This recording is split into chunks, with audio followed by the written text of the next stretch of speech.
काढा घे, मी भांडी घासते. बाळू, बघितलं ना वा कशी गुणाची हाय माझी सत्यवा.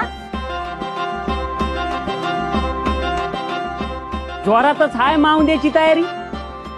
हलसिद्धनाथ अप्पांचं माहुद हाय. समद गाव येणार. अंगण आणि घर नुसतं लकलकलंच पाहिजे.